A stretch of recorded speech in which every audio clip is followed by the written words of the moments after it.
जय मंगोल, जय मूल निवासी, जय मंगोल, जय मूल निवासी। आप इंडिया से आए हैं, बिहार से, बिहार के युवा के चेयरमैन, प्रांत के student Indian research scholar association Bihar state convener. क्या है आपका स्वागत है। बहुत बहुत धन्यवाद।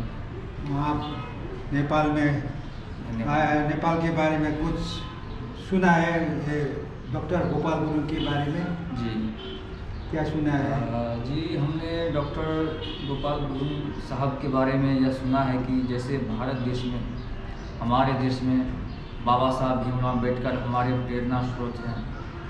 बाबा साहब भीमराव अम्बेडकर ने हमें जागरूक करने का काम किया, हमें अधिकार दिलाने का काम किया।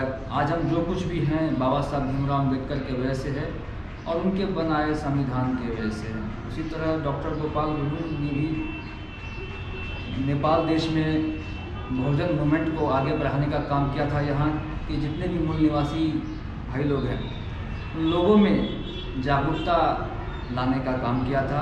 वो बहुत ही महान और क्रांतिकारी महापुरुष हैं। वो नेपाल के महापुरुष हैं, जैसे बाबा साहब भीमराव अम्बेडकर भारत से हैं, उसी तरह डॉक्टर गोपाल गुरुङ नेपाल के महापुरुष हैं। इंडिया में कितने प्रतिशत है मूल निवासी? कितने प्रतिशत है मूल निवासी?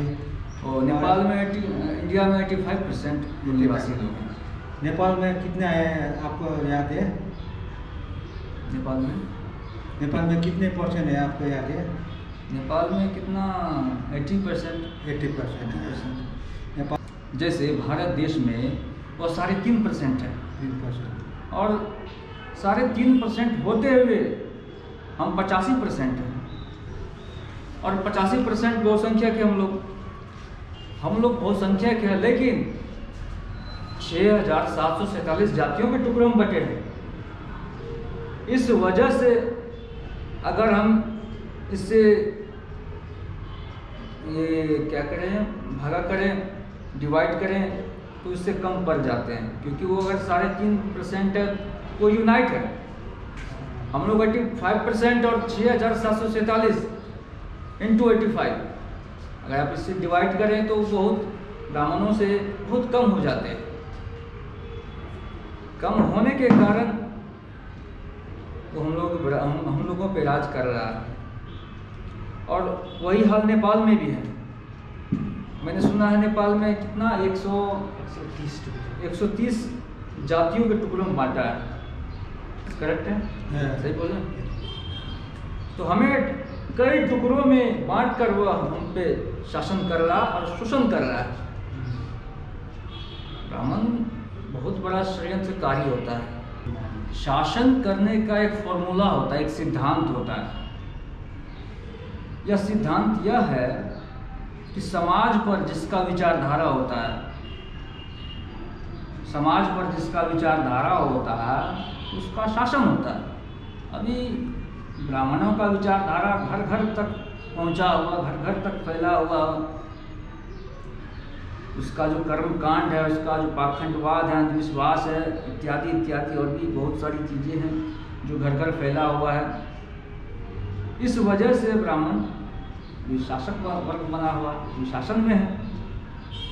तो हम लोगों को शासक बनने के लिए हमें जन जागृति अभियान चलाना होगा, संगठन को मजबूत करना पड़ेगा, उसके बाद जन आंदोलन करना पड़ेगा, क्योंकि जन आंदोलन ही अभी एकमात्र विकल्प है।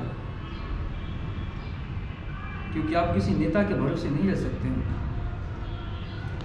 अभी जितने भी आप देख रहे हैं जो तथाकथित अपने आप को बहुजन नेता कहते हैं, वो सभी ब्राह्मणों के चरणों में पड़े हुए हैं। उनके यहाँ जो भी, चाहे वो अध्यक्ष हो, सचिव हो, फलाना फलाना जो भी होता, सब के सब ब्राह्मणों के हाथ में कमान सौंपा हुआ है। कहने के लिए हमारे लोग हैं, कहने के लिए कि वो मूल निवासी मुख्यमंत्री हैं, सिर्फ कहने के लिए, लेकिन वो धरातल पे जो कार्य है जो भोजन हित में होना चाहिए वह चीज़ नहीं कर पा रहे हैं। तो हमें शासक बनने के लिए जन आंदोलन करना पड़ेगा। जो इतना अभी तक आप लोग का साथ में है ना, अभी 85% तो मूल्यवासी उधर भारत में है, लेकिन अभी आप लोग का साथ देने वाला, जो अभी मूल्यवासी का हक अधिकार चाहने वाला है ना, आप लोग के पास में अभी कितना % है, यही बात कहना चाहता है। जी जी जी मैं समझ गया, लेकिन ये है ऐसा है कि एग्जैक्ट काउंटिंग तो हमें नहीं पता। हाँ। लेकिन अभी तक हमने जितना भी भारत के 550 जिलों में हम लोगों ने कार्यक्रम किया है, पूरे भारत के 550 जिलों में हम लोगों ने जितना, चाहे भारत बंदी हो, धरना प्रदर्शन हो, जेल भरो आंदोलन हो, उन सभी जगहों पर हमारा कार्यक्रम सफलतापूर्वक हुआ है। जो ऐसा नहीं है, जो हमारे महापुरुषों के विचारधारा पे चलता हो उससे हम समर्थन देते हैं। बहुजन मुक्ति पार्टी महापुरुषों की विचारधारा पे चल रहा है, उसमें कोई भी विदेशी यूरेशियन ब्राह्मण का एंट्री नहीं है, इसलिए हम लोग समर्थन देते हैं। कितना संगठन है अभी तक तो वामसेक ने 168 बना दिया है, 100 से ऊपर। 100 जो अभी आप लोग का इंडिया में आंदोलन कर रहे हो ना, जो किसान मोर्चा का, इसमें भी आप, हाँ, इसमें आप लोग का साथ है कि नहीं? बिल्कुल है, बिल्कुल है, क्योंकि किसान हमारे ही लोग हैं, जो मूल निवासी बहुजन लोग हैं, वही किसान है। आज किसानों पे अत्याचार क्यों हो रहा है? क्योंकि सबके सब हमारे लोग हैं, इस वजह से हो रहा है। कोई विदेशी यूरेशियन किसान नहीं है। अगर वो किसान होता, एक उदाहरण मैं बता रहा हूँ, वो तो मेहनत करेगा नहीं, फिर भी सही। अगर वो किसान होता तो ऐसा ऐसा ये किसान विरोधी बिल नहीं बनाया जाता। वो मेहनत कश नहीं है, मेहनत कश हमारे लोग हैं। खेतों में हल चलाने वाले, खुरपी खुदा चलाने वाले, हम सब के सब हमारे लोग हैं। इस वजह से उस पर शोषण अत्याचार हो रहा है, उनके विरोध में कानून बनाए जा रहे हैं। जो ये ब्राह्मणों को आप लोग कहते हैं ना, जो ब्राह्मणों ने अत्याचार किया है, हिंसा किया है, ये आप लोग बताते हर एक जगह जगह पे, मीडिया पे आप लोग ये बोल रहा है। जो ब्राह्मणों ने आप लोग के साथ खास में क्या किया है ऐसा, जो आप लोग उसके बातों को, उसको ब्राह्मणों को देखने साथ आप लोग जलते हो? देखिए, मैं वो भी तो इंसान ही है, जो इंसानियत के नाता से वो भी काम करते हैं, है ना, जो भारत का वो भी नागरिक है जी। फिर भी आप लोग दुश्मनी के साथ, दुश्मनी का नज़र से देखते हो। आपने सही कहा कि आपका सवाल बिल्कुल सही है। हाँ। कि क्यों आप ऐसा रिएक्ट करते हैं उसे देखकर। हाँ जी। इसलिए कि जैसे अंग्रेज विदेशी था, उसी तरह ब्राह्मण भी विदेशी है, भारत का नागरिक है ना। उन्होंने अपने आप को अभी तक भारत का नागरिक नहीं, भारतीयकरण नहीं किया। इसलिए कि 2 साल पहले उसने 14 अगस्त को दिल्ली के जंतर मंतर पे भारतीय संविधान जलाया। कोई भारतीय वो अपने देश का कॉन्स्टिट्यूशन जलाएगा? जैसे मैं भारत का हूँ, मैं अपने देश का संविधान जलाऊंगा? क्या मैं मूर्ख गधा हूँ? नहीं, जो विदेशी है वही ऐसा कर सकता है। संविधान तो ये है कि सभी जनताओं को हक अधिकार के सुनिश्चित संविधान करता है, लेकिन कोई जनता को संविधान ने बाईपास किया तो उसमें आवाज़ तो लाजिम उठाएगा ना। आवाज़ उठाना अलग बात है, उसने आवाज़ नहीं उठाया। संशोधन तो करना चाहिए ना। संविधान की जो प्रतियां हैं उसको जलाया। नेपाल में भी अभी बहुत संविधान जल रहा है, जो MNO ये लोग ने भी जलाया है, जो आप लोग का पास में है, अभी आपके पास में। अच्छा एक बात बताइए, मैं ये बताना चाहूँगा कि भारत का संविधान हमारे पुरखों ने लिखा है। तो आप आप ही के पास है ना संविधान, वो ब्राह्मणों को, संविधान हमारे पास नहीं है, ब्राह्मणों को तो शासक है, जो शासक उसमें है। समावेश नहीं किया होगा ना। उसमें जो है वो समावेश कर चुका है। मेरे कहने का मतलब समझ रहे हैं, उसमें जो है जैसा आपने कहा समावेश वो कर चुका है। उसमें जितने भी हमारे अधिकार है वो हमें कहाँ मिल रहा है? जो बहुजन हित में जो संविधान लिखा गया है, सिर्फ बहुजन हित में नहीं, ये सभी के हितों में लिखा गया है। पहले क्या था, महिलाओं को पढ़ने लिखने का अधिकार नहीं था, शूद्रों को पढ़ने लिखने का, धन रखने का किसी प्रकार का अधिकार नहीं था शूद्रों को और महिलाओं को। बाबा साहब भीमराव अम्बेडकर ने विश्व का सबसे महानतम संविधान लिखा। आज हम लोग जो पढ़ लिख रहे हैं, जो भी हमारे राइट्स हमें मिल रहे हैं, सब कॉन्स्टिट्यूशन की वजह से, बाबा साहब भीमराव अम्बेडकर की वजह से मिल रहे हैं। फिर दूसरी बात, आपने कहा कि ब्राह्मणों से दुश्मनी क्यों मलते हो? दुश्मनी वगैरह तो हम लोग नहीं मानते कि हम लोग उनसे दुश्मनी कर रहे हैं। बस हम लोग, आप लोग का नारा है ना, जो प्रदर्शन करते हो, जो विरोध करते हो, गो बैक ब्राह्मणों बोलते हो, बिल्कुल ये तो दुश्मनी से, दुश्मनी का नजर है ना। ये मैं बताने का प्रयास कर रहा हूँ। जैसे अंग्रेज विदेशी था, हाँ, उसी तरह ये भी विदेशी है। हाँ, और इन्होंने हमारे मूल निवासी भाइयों को 6,747 जातियों के टुकड़ों में बांटा। उसके बाद हमारे देश को बांटने का काम किया। उसके बाद छुआछूत, भेदभाव, ऊंच नीच, गैर बराबरी हमारे ऊपर लगाया। यानी कि आप सोच सकते हैं, जिस तालाब में जानवर पानी पी सकता है, वहां पे कोई बैकवर्ड क्लास का लोग, कोई शूद्र अछूत पानी नहीं पी सकता। ये संविधान में तो वंचित नहीं है ना। जो संविधान आप लोग, जो अम्बेडकर साहब ने लिखा है, जो आप लोग का पुरखा ने लिखा है ना, फिर तो आप लोग का हित में है।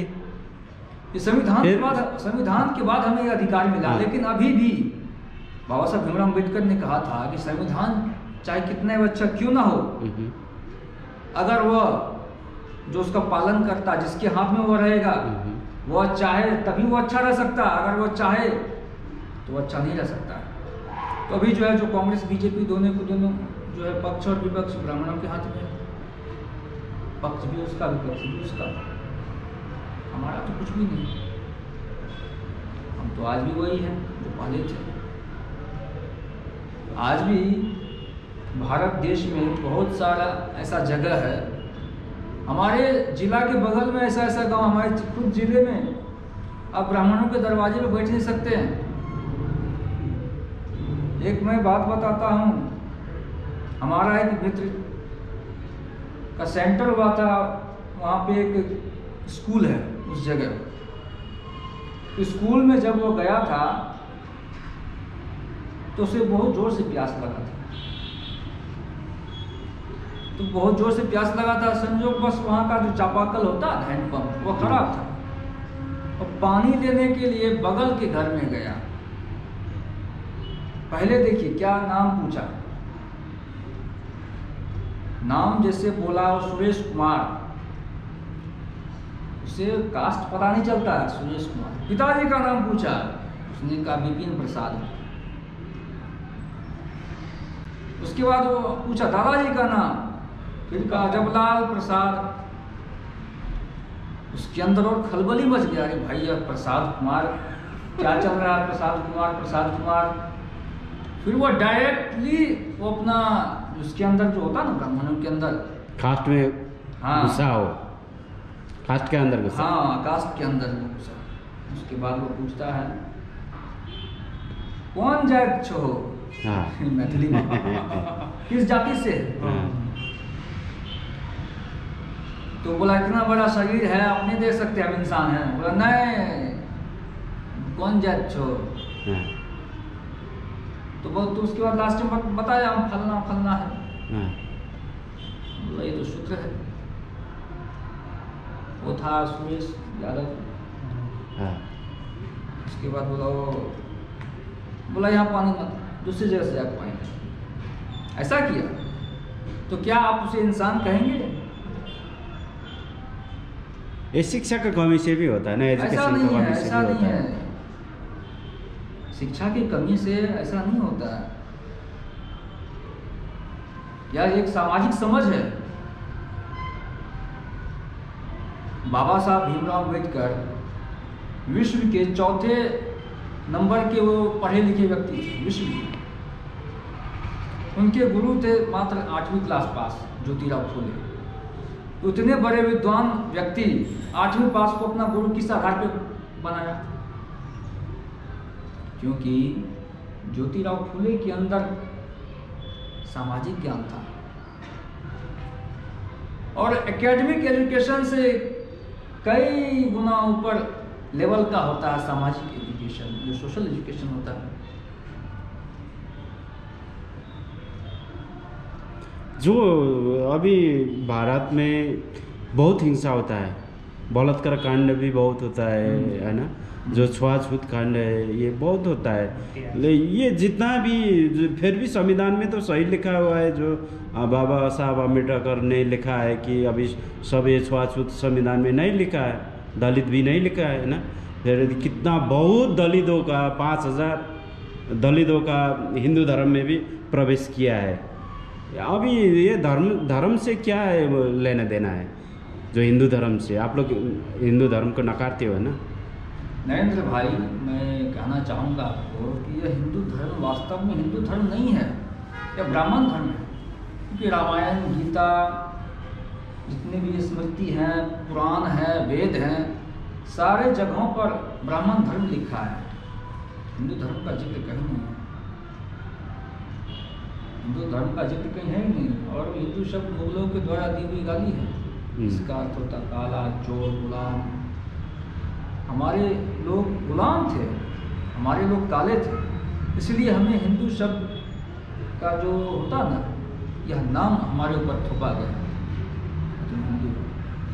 जब अकबर ने जजिया कर लगाया था भारत में, मुगल काल की बात है, हिंदुओं पे, उस समय विदेशी ब्राह्मण लोग अकबर के पास गया और कहा कि जहाँ पना, जैसे आप विदेशी है वैसे हम भी विदेशी हैं, हम हिंदू नहीं हैं। उन्होंने अपने आप को हिंदू होने से अस्वीकार किया। उसके बाद स्वामी दयानंद सरस्वती ने भी आर्य समाज का स्थापना किया। जब हमें वोटिंग का अधिकार मिला, उसके बाद उन्होंने हिंदू महासभा, हिंदू फलाना, हिंदू चिलाना जो होता है, ये सब वोट के लिए, वो शासक बनने के लिए। राजनीति है भाई, बहुत बड़ी राजनीति है यहाँ।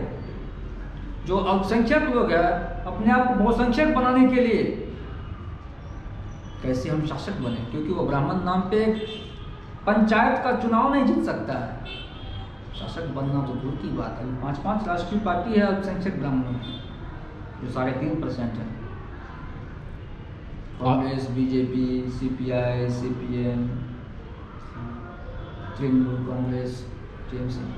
अभी तो आप लोग के साथ संविधान भी सही है, तो फिर भी आप लोग का चाहना ये कि जो सरकार पे जाके शासक बनना है, और इसके खिलाफ और तो कुछ नहीं देखा हमने।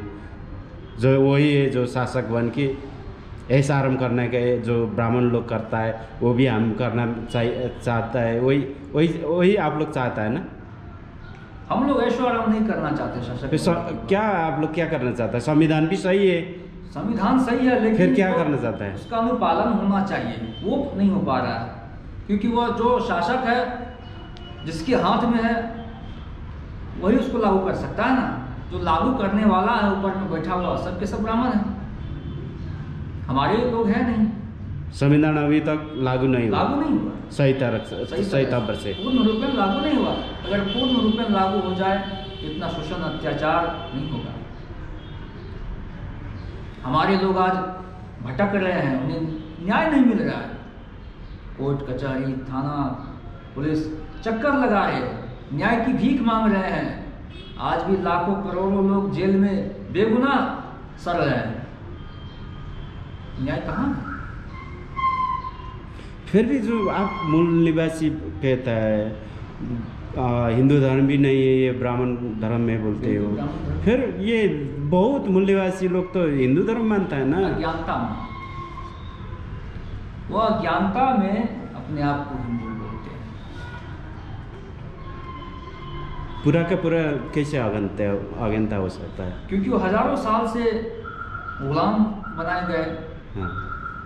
हमारे लोगों को गुलाम रखा गया। एक समय था जब मैं भी कहता था कि गर्व से मैं कहता हूँ मैं हिंदू हूँ, लेकिन धीरे धीरे जब मेरे अंदर हमारे महापुरुषों का जो विचारधारा है वह हमने प्राप्त किया, जैसे जैसे हम जागरूक होना शुरू किए, तर्क वितर्क करना शुरू किए, धीरे धीरे धीरे धीरे हमें हमारा इतिहास मालूम हुआ कि हम क्या है। हम लोग इस देश के मूल निवासी हैं। हमारे लोग प्रकृति पूजक थे। अज्ञानता में कहते हैं कि हम हिंदू हैं, क्योंकि ब्राह्मणों ने हजारों साल तक हमारे लोगों को गुलाम बना के रखा और आज भी हमारे लोग गुलाम हैं। जो अभी मैं थोड़ा ये ना ये और भारत और नेपाल के जो मूल निवासी थे, अपने देश के अंदर ही पता नहीं है मूल निवासी करते ना। बिल्कुल सही बात। अभी ये तो अभी झंडा और संविधान का बात चल रहा है।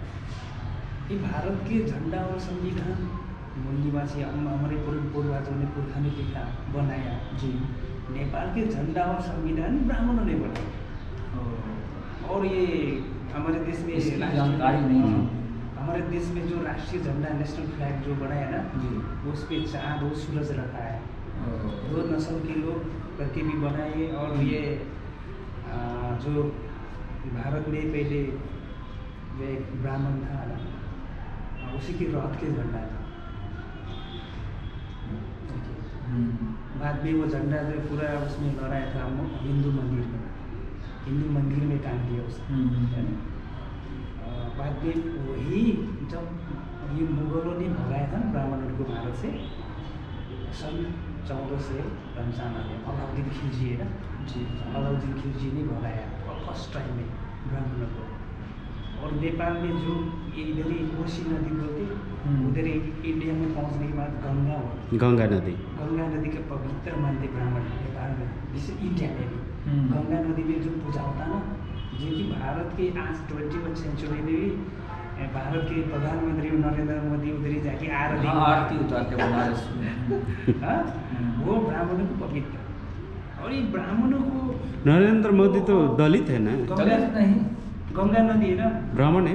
अपने आप को ओबीसी बोलता, लेकिन लगता नहीं कहीं से ओबीसी। अगर मेरे पास ओबीसी होता हाँ। तो ओबीसी अहित में वो काम नहीं करता। मेरे हिसाब वो तो रखा हुआ प्रधानमंत्री है मोहन भागवत का। हाँ। और ये जो ये बात कर रहा था, और ये गंगा से है ना, गंगा से तैर के ये लोग आए गाय का पूंछ पकड़ के ब्राह्मण नेपाल में ना। नेपाल में और इंडिया में क्या करते पता नहीं। हमारा नेपाल में ब्राह्मणों को जब मरने का समय हो जाता है, अभी सभी सोचता है ये भी मरेगा, ये जिंदा नहीं रहेगा, उस टाइम ब्राह्मणों को ना वो गाय को पूंछ संभालना लगा था, पूंछ पकड़ना लगा था जबरदस्त। अच्छा, बैतरणी बोलते हैं, ये पता नहीं इंडिया में होता नहीं थे ब्राह्मण, या नेपाल में बैतरणी बोलते। और बैतरणी बोलते कि जो ईरान से भगाया था ये लोग, ईरान से यूरेशिया ब्राह्मण को ये यूरोप से आए, ये लोग ईरान से भी भगाया था ना, जो सिंधु तैर के आए उससे पहले कि बैतरणी उधर ही नाले बोलता है, और इतने बड़े नदी नहीं नाले, उसका भी ये लोग तैर के आए क्रॉस करके। और वो है ना पकड़ने लगा था। और ये कहाँ जाएगा? नेपाल से गंगा तैर के भारत पहुँचेगा। भारत में पहले आया था ब्राह्मण, वहाँ से सिंधु क्रॉस करके सिंधु तैर के हुए ईरान होते हुए फिर तपस्या यूरोप पहुँच जाएगा अपने पूर्वजों का जहाँ उत्पत्ति हुआ है, ओरिजिनल हुआ है ना।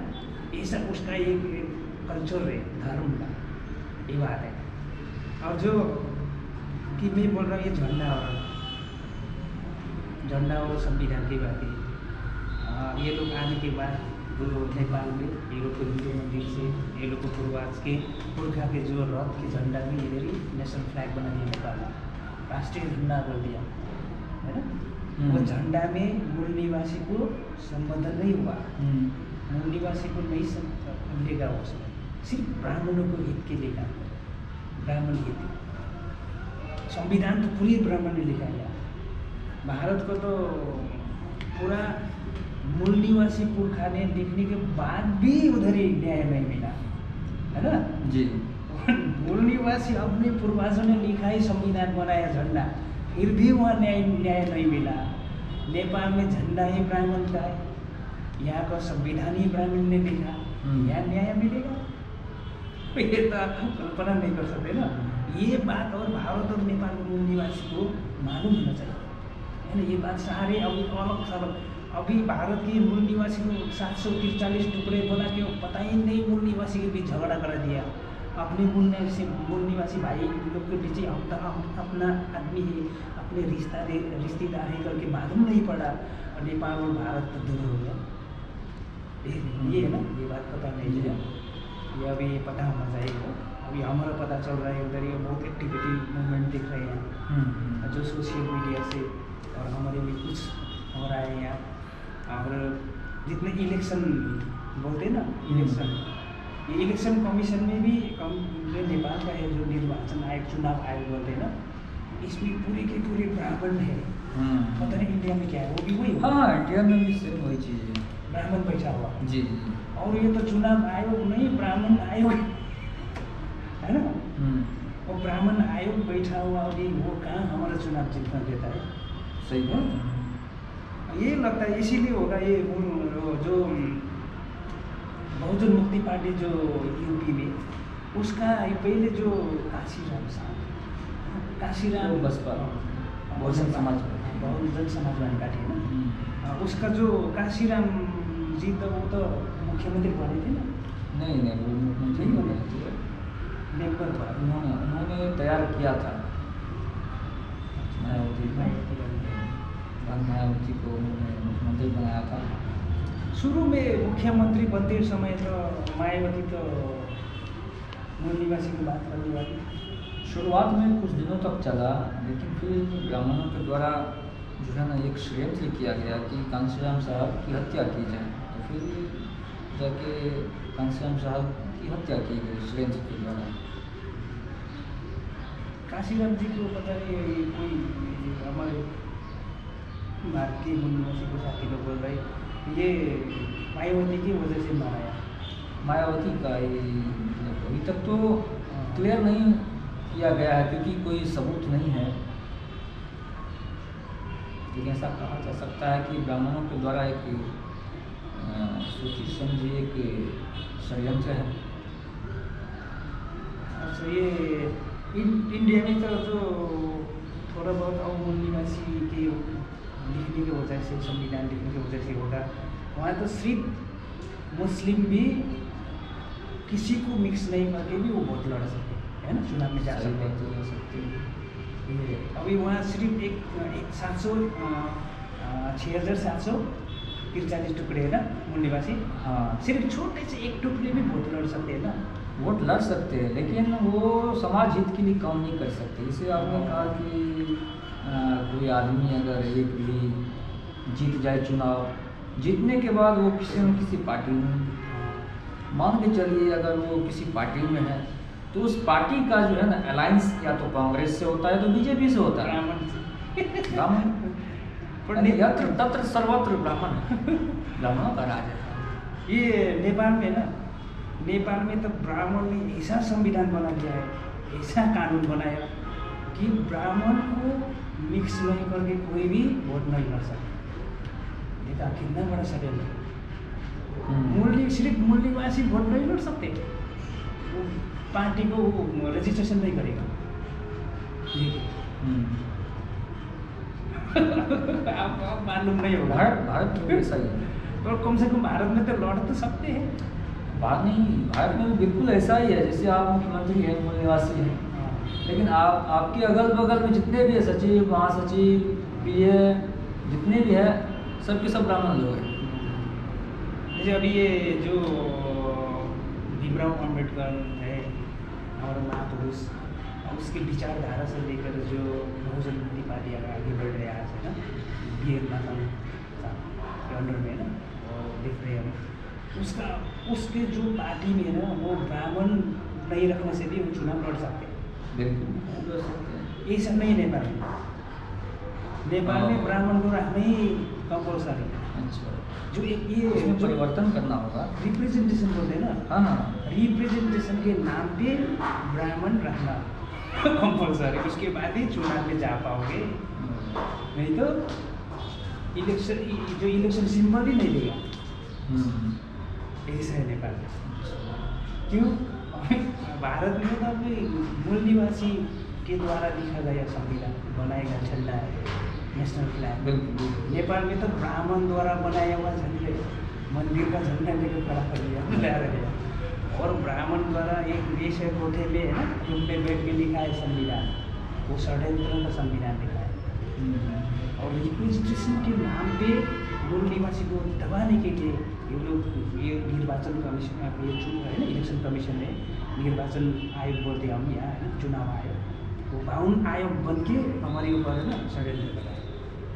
और नेपाल के जितने भी पढ़े लिखे लोग पूरे ब्राह्मण के उधर इतनी दास है, उनको समझ में आई, हिम्मत नहीं बोलने का, ऐसा जैसा कि नरेंद्र भाई ने कहा था कि ब्राह्मण इंसान है, तो हमें तो नहीं लगता है कि वो इंसान है, क्योंकि एक ब्राह्मण होने के लिए देखिए आपके अंदर क्या क्या होना चाहिए।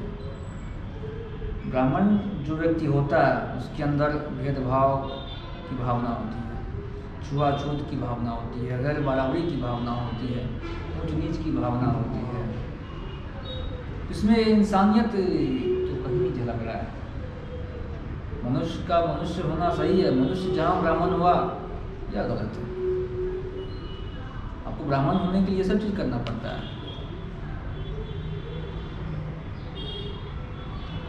अगर वो आपके पक्ष में बोले ब्राह्मण, तो वहाँ खतरा है, क्योंकि छुपा हुआ दुश्मन जो होता है वो सामने वाले दुश्मन से कई गुना ज़्यादा खतरनाक होता है। आप सामने वाले से तो निपट लीजिएगा, लेकिन जो छुपा हुआ है उससे आप कैसे निपटिएगा, पता नहीं चलता, पता नहीं चलता है। है इसीलिए ब्राह्मण का जो माइंड होता है ना, वो मल्टी फोल्डर होता है। जैसे आप प्याज देखते हैं ना, प्याज की एक परत को हटाइएगा, दूसरा परत, फिर तीसरा लेयर होता है, फिर चौथा लेयर होता है। इस तरह से उसका माइंड होता है। ब्राह्मण का माइंड बिल्कुल ऐसा ही होता है।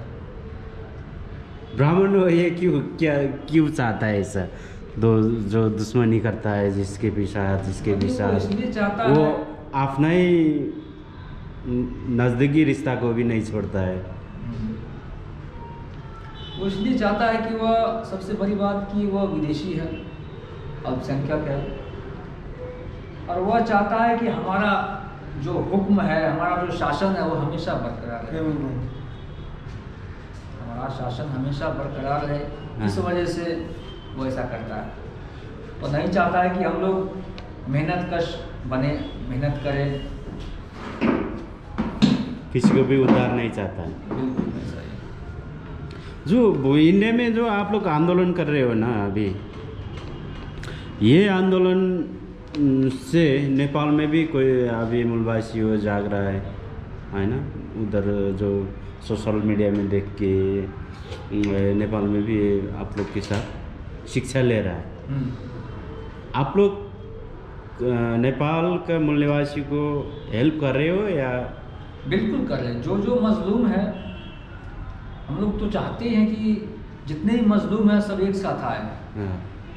एक साथ आने से ही समस्या का समाधान हो सकता है। जब तक हम लोग जितने भी मजलूम हैं, वो तो आप लोग का मुल्क का प्रॉब्लम है ना, जो मूल निवासी का, इधर का ये नेपाल का मूल निवासी को प्रॉब्लम से आप लोग का मुल्क का प्रॉब्लम का क्या ताल्लुक है? ताल्लुक है, आप लोग भी मजलूम हैं। हाँ। मजलूम मतलब सताए गए लोग हैं ब्राह्मणों के द्वारा। हम लोग भी सताए गए लोग हैं ब्राह्मणों के द्वारा।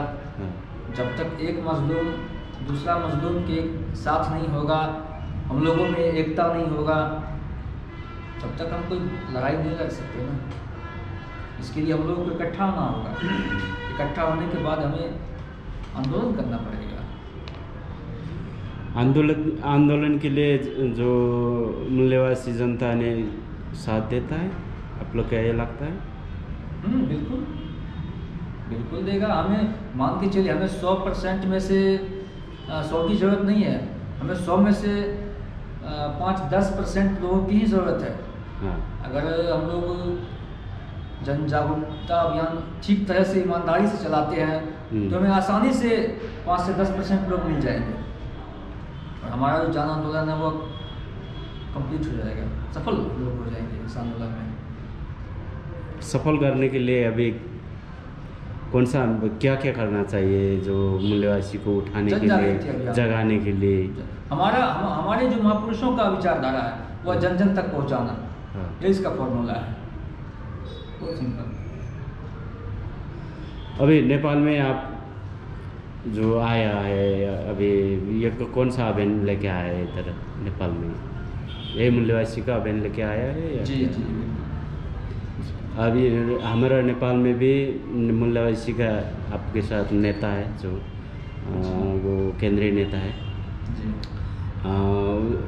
आप लोग का जो कार्यक्रम होता है, मीटिंग होता है, शामिल आप दोनों, आप नेपाल का और भारत का नेताओं के साथ कितना शामिल होता है या नहीं होता है नेपाल का नेता, जो मूल्यवासी नेताओं का? हमारे यहाँ जितने शामिल करते हो या हाँ नहीं? हाँ बिल्कुल बिल्कुल करते हैं, क्योंकि अभी बामसेट के मीटिंग में और नेशनल कन्वेंशन में गए हुए हैं, नेपाल से बहुत सारे साथी जाते हैं। हाँ। और अगर आपके यहाँ कुछ ऐसा हो तो हमें इनवाइट करें तो हम लोग भी जरूर यहाँ आएंगे। अच्छा अच्छा। अभी नेपाल में भी बहुत कार्यक्रम हो रहा है जी। जो मिल निवासी का रोज़ प्राय हर रोज़ होता रहता है। जो नरेंद्र जी, अभी आप लोग का क्या धारणा है इस विषय में? जो अभी नेपाल में तो मूल्यवासी लोग सो रहा है बोलते हो जगाने के लिए। अब ये भारत और नेपाल दो देश है ना, यहाँ के मूल निवासी को, इंडिजिनस को सबसे पहले ये समझ में आना चाहिए हमारा दुश्मन एक है, वो है विदेशी प्राण, जो हिंदू के नाम पे हमें गुलाम बना। ये मालूम नहीं हमारे लोगों को, कितना पढ़े लिखा PhD किया हुआ, डिग्री पता नहीं बैचलर किया हुआ, बोलते कहाँ जाके हम फंस जाएंगे तो हिंदू के नाम। हिंदू में हमेशा ब्राह्मण ऊपर, मूल निवासी तो नीचे होगा, जब भी उसका शासक ने बड़ा बनाई है ना। अब ये ब्राह्मण नीति भारत से ही किया है, जो मोहन भगवत है ना, जो नागपुर में होता है ना, मुख्यालय वही है ना, हेडक्वार्टर, वहाँ जो प्लानिंग होगा यही यहाँ भी यही लागू होगा। वही डिसाइड करेगा नेपाल के पशुपतिनाथ में कौन सा ब्राह्मण भट्टा को भेजना है। आपको मालूम है अभी फिलहाल में भी कितने मालूम है मेरे को, ये 2 साल पहले काठमांडू में जो पशुपतिनाथ है, ये पहले तो ये बुद्ध के हिंदू मंदिर, अपने मंदिर गुम्बा ऐसे बोलते हैं ना, ये था, उसको कब्जा करके ब्राह्मण ने अपने बना लिया, पशुपतिनाथ अभी नाम दिया है, और आर्य घाट बनाया वहाँ। ये लोग मरने के बाद चला गया, आर्य घाट ही है देखो अभी है ना, हमारे जगह को उसको ऐसा कर दिया। और वहाँ ब्राह्मण देखते हैं ना, 4 ब्राह्मण, भट्ट ब्राह्मण नहीं, भट्ट ये साउथ इंडियन होता है ना, भट्ट महाराष्ट्र में, ये लोग भेजते हैं ना, 4 ब्राह्मण भट्टा है वहाँ। सबसे नंबर 1 भट्टा है, उसका 10 लाख सैलरी था महीने में, 2 साल पहले का बात है, 10 लाख है सैलरी, 1 नंबर का भट्टा था, और 3 बराबर के भट्टा है दूसरे नंबर। ये लोग को महीने के 7 लाख सैलरी, 10 लाख सैलरी, पुजारी धर्म होगा, पुजारी बोलते हैं, वो मंदिर का पशुपतिनाथ का पुजारी भट्टा ब्राह्मण, जो भारत का ही होगा, नेपाल का ब्राह्मण नहीं होगा। नेपाल का ब्राह्मण जितना पढ़े लिखा हो, जितना भी अभी वो टैलेंट हो, वो भट्टा नहीं बन सकता है। अरे भारत से ही वो भट्टा, क्योंकि नेपाल और भारत के साथ में ही अभी यहाँ के हिंदू लोग का, यहाँ को मूल निवासी लोग का गुलाम बना के ही, और हजारों साल अपने शासन को यदि प्रकार रखना है ब्राह्मण का, ये उद्देश्य। इसलिए तो टुकड़े में विभाजन कर दियो, डिवाइड एंड रूलिंग, वो फुटाऊ जाति फुटाऊ राज करो तो वो ब्राह्मण का नीति है ना। अंग्रेज ने तो बनाया नहीं, ये ब्राह्मण की नीति है। ब्राह्मण ने बनाया। इससे भी आपने कहा कि वो भट्ट ब्राह्मण के बारे में, उससे एक चीज़ याद आ गया, जैसे ज्योतिराव फुले कहा करते थे, सेठ जी और भट्ट जी किसानों के दो सबसे बड़े दुश्मन। ये दोनों जो है किसानों के बहुत बड़े दुश्मन हैं, सेठ जी और भट्ट जी।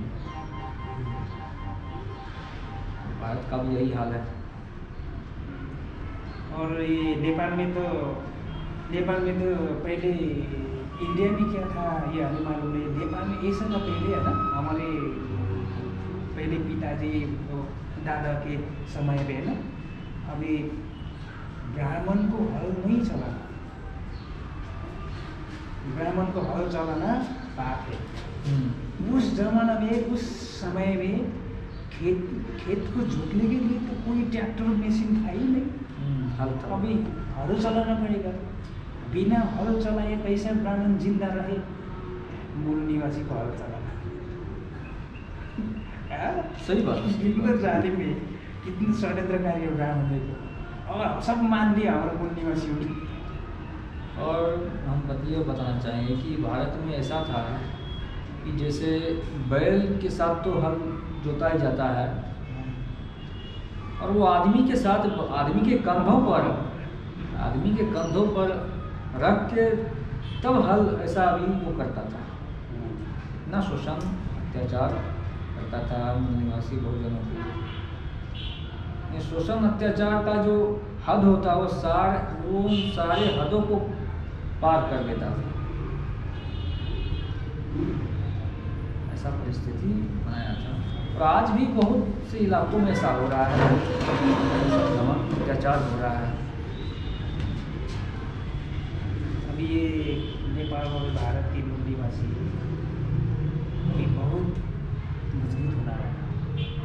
अभी दुश्मन को पता चल जाए नेपाल में क्या कर रहे हैं ब्राह्मण, वही मनोभाव समझेगा। उसकी और RSS, विश्व हिंदू परिषद है, RSS है जो ब्राह्मण एसोसिएशन में है ना, वहाँ पे अभी ये बजरंग दल, पता नहीं शिवसेना क्या क्या बनाए ना, सब इसका ये कैडराइज, ये सब कैडर है ये लोग काम कर। नेपाल में भी ऐसे हाल बनाइए, पूरा यहाँ का हमारा जो ब्यूरोक्रेसी है, लोकतंत्र के पिलर सभी ब्राह्मण का कब्जा, तो ब्राह्मण देशी में सब कब्जा। गांव में पूरा मूल निवासी है, ऑफिस में ब्राह्मण, सभी को जाके जी हजूर हजूर करना हुआ। ब्राह्मण शरण गच्छामि में ये स्थिति। और हमारे लोगों को मालूम नहीं है ऐसा रह गया। जाति, तो जाति के नाम पे जो टुकड़े किया, हिंदू के नाम पे वोट बैंक बनाए, इकट्ठे किया ना, उसके ऊपर शासन किया। ऐसे ब्राह्मण का हमारे जो मूल निवासी लोग इतने पढ़े लिखे होने की समझ में आता ही नहीं। वो तो सिर्फ एकेडमिक एजुकेशन लिए है ना, तो लिखे पढ़े लोग, जो लिखा हुआ है ब्राह्मणों का वही पढ़ा और उसी को मान रहा। जैसा कि कबीर साहब ने कहा था, शब्द गए सो मर्द है मेरी है संसार, कितने पर हिजरी हुए चीने बिना बता। इसका मतलब जिसने शब्द का तर्क किया वो मर्द बना, और जिसने शब्द का तर्क नहीं किया वो हिजरा सम्मान। हमारे लोग शब्द का तर्क नहीं कर पाते, क्योंकि उसको अभी जो एकेडमिक एजुकेशन जो यहाँ का सिलेबस है, सारे के सारे जो एजुकेशन मिनिस्टर होते हैं, शिक्षा मंत्री, सब के सब ब्राह्मण होते हैं। सिलेबस में क्या डालना है क्या नहीं डालना है वही तय करता है। जो हमें एकेडमिक एजुकेशन मिलता है उससे सिर्फ आप दाल भात चोखा सब्जी खाने पीने का और 2 पैसा कमाने का, अभी तो 2 पैसा कमाने वाले बेरोजगार को समाप्त कर दिया गया है। ऐसा एजुकेशन सिस्टम किया है इंडिया में। तो आप सिर्फ खाने जीने के बारे में आप सोचते हैं, जो भी का एकेडमिक एजुकेशन है, आप सोशली कुछ नहीं सोच पाते हैं, क्योंकि उस एजुकेशन में ऐसा कुछ डाला ही नहीं जाता है जिससे आपका माइंड सोशली हो, आप किसी चीज़ का तर्क कर सके, सच को सच और झूठ को झूठ बोल सके। तो सारे सिस्टम को समाप्त कर दिया गया है। और ये है ना, ये हमारे डॉक्टर डॉक्टर गोपाल गुरुङ को 3 साल जेल भेज दिया था ब्राह्मण ने, कि डॉक्टर गोपाल गुरुङ ने क्या किया कि 3 साल जेल भेज दिया। एक किताब लिखा शुरू में उसने ना, यहाँ भी नेपाल में सभी यहाँ का मूल निवासी को समस्या क्या है नेपाल की समस्या ही ब्राह्मण है, हिंदू है। इसको अब ये जो ज्ञान नहीं, जिसको समझ में आए नहीं, इतना बहुसंख्यक मूल निवासी का ना, कैसे समझाए लोग, समझाना पड़ेगा। सिर्फ डॉक्टर गोपाल गुरुङ के समझ में आया, बाकी को समझ में आया ही नहीं, पढ़े नहीं, कभी एजुकेटेड फुल्स हो गया। और जो गोपाल गुरुङ ने एक मंथली मैगजीन लिख के एक इंग्लिश में थंडरबोल्ट नाम में और न्यू लाइट यहाँ को खस भाषा में बनाया है ना। यहाँ को खस भाषा बोलते ये हिंदी से घिरा हुआ भाषा, खस भाषा। हिंदी में आया गया खाया पिया, ये खस भाषा नेपाली भाषा में आयो गयो खायो पियो, वही तो है। लेटर लिपि सिर्फ ब्राह्मणों ने बनाया, संस्कृत से हिंदी, हिंदी से नेपाली भाषा, नेपाली बना दिए इसे। भाषा तो वही है ना। अभी ये ब्राह्मण ने क्या किया, ब्राह्मणों ने जितने ही देरी अन्याय अत्याचार किया है, ये कहाँ से आए ब्राह्मण, ये है ना दुनिया भर। अभी ये सब का इसका इतिहास ढड्ढा लिख दिया डॉक्टर गोपाल गुरुङ ने ना, वो न्यूज़ में वो सभी को समाज में इसकी एक समरी बना के एक बुक निकाला, नेपाली राजनीति में अधिकार सच्चाई दिया नाम, और इंग्लिश में hidden facts in Nepalese politics. ये बुक इंग्लिश में बनाया, विदेश के जितने लोगों को दिया, और यहाँ के भाषा में यहाँ के लोगों को समझाने के लिए बोला। उसमें 2 ये राष्ट्रद्रोह का मुद्दे ठोक दिए ब्राह्मण डॉक्टर गोपाल गुरुङ के ऊपर है ना। और गोपाल गुरुङ को बोला तुमने जातिवादी का बात किया, तुम आतंककारी हो। और राजा को भी जाति, डॉक्टर गोपाल गुरुङ को राजा ने बुलाया था ना, वो जेल जाने से पहले राजा ने बोला कि क्यों ऐसा बुक लिखा है, किताब लिख रहा, ब्राह्मण पूरा बात सुना था ना। और राजा कौन था, निवासी या ये नहीं, भारत से जो खदेड़ा हुआ वही राजा था। वही राजा, हमारे तो कहाँ राजा होना, आज तो कोई राजा का प्रजा भी अच्छा नहीं हुआ जी। राजा का तो बात ही मत कीजिए, है ना। और ये गोपाल गुरुङ ने जो ये लिख दिया, इसमें गुस्से ब्राह्मण वो राजा का ना कान में जाके नारद मुनि का काम किया। नारद मुनि अच्छे तरीके आपको मालूम, नारद मुनि का काम बहुत करते हैं ब्राह्मण है ना। बिल्कुल बिल्कुल। और नारद मुनि का काम करके ब्राह्मण पूरा राजा को कान में जाके ये डॉक्टर गोपाल गुरुङ ये है, ये शूद्र, ये भोटे, कुछ गाली बोल के ना, इसको मारना पड़ेगा, इसको जिंदा नहीं रहना। अगर जिंदा रखोगे तो हमारा सत्ता को, हमारा राज, हमारा व्यवस्था खत्म कर देगा ये करके बात किया था। उसके बाद ये जेल दे दिया था, उसमें ये बुक लिखा था। और हमारे जितने भी ब्राह्मण ने क्या किया, मूल निवासी को मारने के लिए यहाँ एक षड्यंत्र बनाया था। गोरखा, आपको अच्छी तरह से मालूम गोरखा, वो रेजिमेंट। हाँ, गोरखा इंडिया में भी अभी आपका लगभग 35,000, लगभग 30-35,000 के आसपास में नेपाल के सेना लोग, हाँ, भारत के मिलिट्री में, जी, आर्मी में है, लैंड फोर्सेस, जी, नेवी और एयरफोर्स ने भी है। हाँ बिल्कुल, थोड़ा सही बोल है ना। ये लोग है ना, हमारे पुराने वो गोरखा भर्ती में, गोरखा रेजिमेंट में काम करने वाले लोग कहते थे वहाँ ना न्यूज़पेपर पढ़ना अलाउड नहीं हो, कोई न्यूज़पेपर या नई मैगजीन नहीं पढ़ेगा, टीवी नहीं दिखेगा। क्यों? डॉक्टर गोपाल गुरुङ का किताबें पढ़ेगा वो। ये किताब पढ़ने के बाद तो समझ में आएगा उसका भी, अरे नेपाल में शासन करने लिए ब्राह्मण तो विदेशी है, हम तो हिंदू नहीं है भाई। वो जितने भी गोरखा यूनिट में जाने वाले हिंदू बना दे, वो ब्राह्मण पंडित होगा, पूरे जवान मूल निवासी। वो मूल निवासी सभी गौ मांस खाने वाले, मूल निवासी सभी गाय का मांस खाने वाले, और गाय को माता कहने वाले ब्राह्मण वहाँ मंदिर चलाए। ऐसा है। अभी भारत के किसी भी सेना में, किसी भी रेजिमेंट का भी गौमांस नहीं चलता, नहीं चलता। तो भारत का संविधान लागू नहीं हुआ, आपने जो बोला है ना, यहाँ लागू हो रहा है व्यवहार में, है ना। यहाँ अभी भारत की कोई भी अभी मिलिट्री के अंदर है, एयरफोर्स, नेवी, सेना, कहीं भी, पुलिस में भी ये गौमांस नहीं चलेगा। देखा बकरी का मीट चलाएगा या मुर्गी, मुर्गा मुर्गी का, ये है। तो पूरा ब्राह्मण उस हिंदू को थोपा है। नेपाल में जाने, नेपाल से जा रहे हैं गोरखा के ऊपर यही, ब्रिटिश में भी गोरखा है, उधर सिंगापुर में भी है, यहाँ भी ब्राह्मण भेजा है। ब्राह्मण जाके वहाँ क्या करेगा, ब्राह्मण को पूरा पैर पकड़ के है तो है ना, हमारा क्या दादा है, करता है, दादा है हमारा, चाचा है, दादा है करके उसको पैर पकड़ना है मुरलीवासी लोग को, है ना। और वहाँ जितने भी जाने वाले हिंदू बनना, और वो ब्राह्मण पंडित को पैसा दान देना है, मंदिर में चढ़ाना है, हिंदू बन जाना है। हिंदू के नाम के वो गीता, ये पुराण, महाभारत, पता नहीं क्या क्या बोलते हैं, उसके ये भजन गाना है संडे में, ऐसा करना है। जो ये धर्म के नाम पे हिंदू बना के ये सब गुलामी बना दिया। हे राम कृष्ण विष्णु, अपने पिताजी का, अपना पूर्वजों का, है ना, अपने दादा का नाम देता ही नहीं, अरे ब्राह्मण का दादा के नाम पे नाचना पड़ता, ऐसा नहीं है।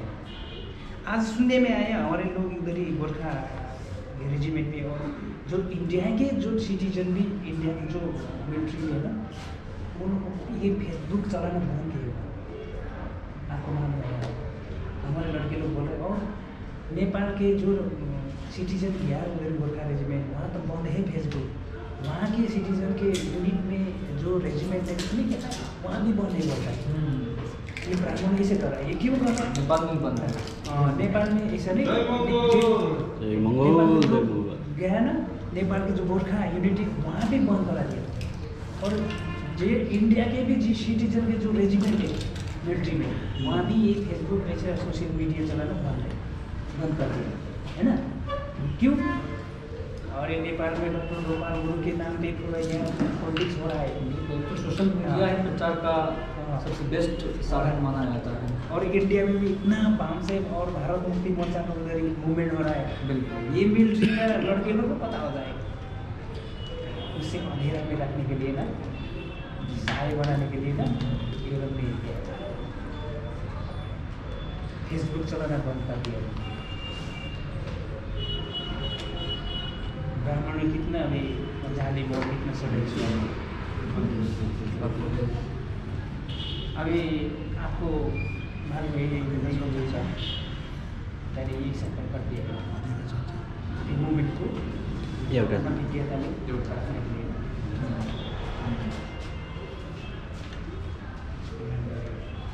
हालत खराब कर दिया हमारे लोग को जगाने के लिए, बहुत कुछ करना पड़ेगा, हमें निरंतर काम करना पड़ेगा, बिना रुके बिना थके, दिन रात एक करके काम करना पड़ेगा। उसके बाद जाकर ही हमारा जो मकसद है, हमारा जो लक्ष्य उद्देश्य है, उसको हम हासिल कर सकते हैं।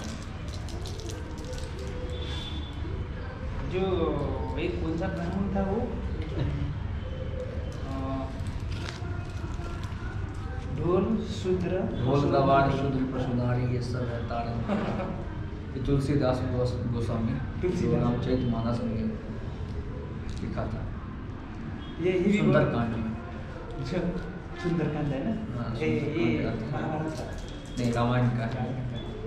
ढोल गवार शूद्र पशुनारी, ये सब है तारण के अधिकारी। ढोल गवार शूद्र पशुनारी, तारण का अर्थ होता पीटना। ढोल पीटने लायक है, गवार पीटने लायक है, शूद्र पशु नारी, ये सभी के सभी पीटने लायक है, एक लेवल में। हाँ, पशु के लेवल, बिल्कुल। लेकिन अभी क्या है कि ब्राह्मण लोगों ने वो हमेशा शब्दों का खेल मतलब करने में काफ़ी माहिर होता है। तो ब्राह्मण लोग क्या बोलता है कि तारण का अर्थ होता है उद्धार करना। चलो ठीक है, हमने माना तुमने ढोल गवार शूद्र पशु नारी में से ढोल छोड़ के तक जितना भी सबका उद्धार किया, ठीक है, गवार का, शूद्र का, पशु का, नारी का उद्धार किया, ढोल का क्या उद्धार करेगा? यहाँ तो शब्द ठीक से मेल नहीं खा रहा है। तो यहाँ पे तारण का अर्थ होता है पीटना, जैसे पीटने से आवाज निकलता है, जी तो इन सबको पीटो, इसका अर्थ यही होता है। ढोल गवाल शुद्ध पशुनारी, ये सब है तारण के अधिकारी, यानी ये सभी के सभी पीटने लायक है। महाभारत में क्या लिखा, स्त्री वैश्य ये सब, स्त्री शूद्र वैश्य पापियों नहीं है, इनका जन्म लेना ही पाप है। यानी कि शूद्र को, स्त्री को इन्होंने पापी कहा, पाप कहा, पीटने के लिए कहा। कि कैसे हम दोनों का धर्म एक हो सकता है?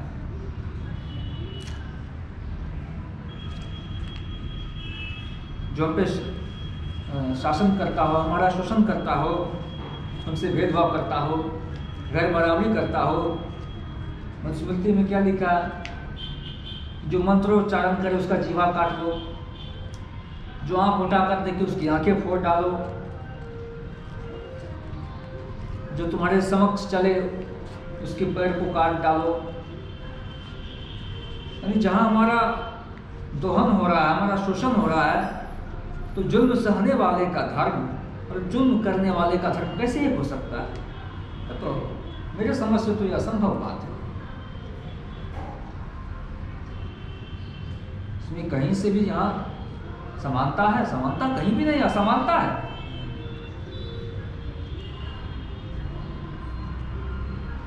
तो हमारा धर्म नहीं है, यह तो शोषण करने का और हमारे ऊपर शासन करने का एक षड्यंत्र चल रहा है हमारे देश में। आवाज विहीनहरूको आवाज, सब्सक्राइब